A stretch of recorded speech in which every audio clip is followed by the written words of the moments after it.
The old domestic plate heat exchanger off, and as you can see, it's very difficult, so I brought out in the daylight.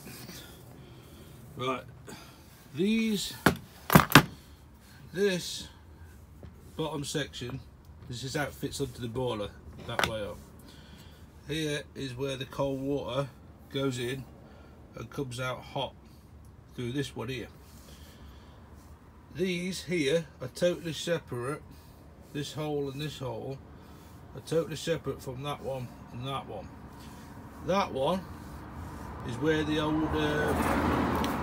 you like the central heating water goes in when the diverter valve diverts the water to hot. And it pushes it through there, comes out there, red hot, and heats up the water surrounding it, which is this one and this one. So this one and this one are totally separate from the central heating. That's connected to the central heating water, and that's how it works. And inside here, I'll cut one in half one day and show you guys. There's plates in there which get red hot, which heat up this water instantly. But it's blocked. I mean, I've took a load of crap out of there, but you can still see there's quite a lot of lime scale in there. And if you physically, I wouldn't suggest doing this, but it's a good indication. I do it because I'm pretty much immune to every water disease known to man. But if you blow through it, you can physically feel there's a resistance there. Whereas you get the Newton and you blow through that, you'll see that there's no resistance. So what's happening is the boiler's overheating, technically. Also, at the same time, this is your domestic hot water thermistor. You see it's sort of seen better days, look. But believe it or not, this was actually working. But if you put your multimeter on the ohm scale and put your lead, one red lead on there, one black lead on the other pin, it will give you a resistance reading. And the difference for different boilers, but there's not much difference in it. But on this one, I'm pretty sure it's 16 to 20 ohms at what's called room temperature.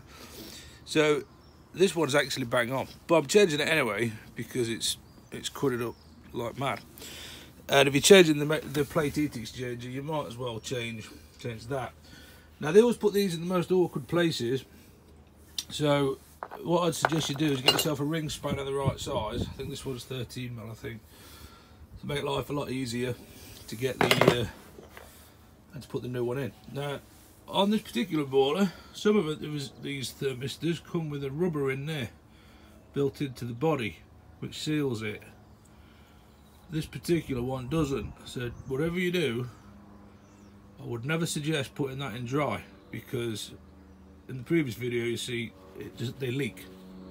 So bang a little bit of PTFE around it, not much, just a bit of PTFE around the thread. Make sure obviously you put the PTFE the opposite way to where the thread's tightening up, otherwise it will just unwind off.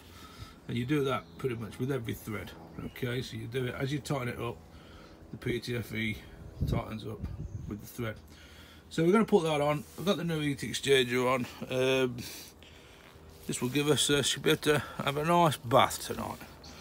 So yeah, I'll show you it working on the next vid. Cheers.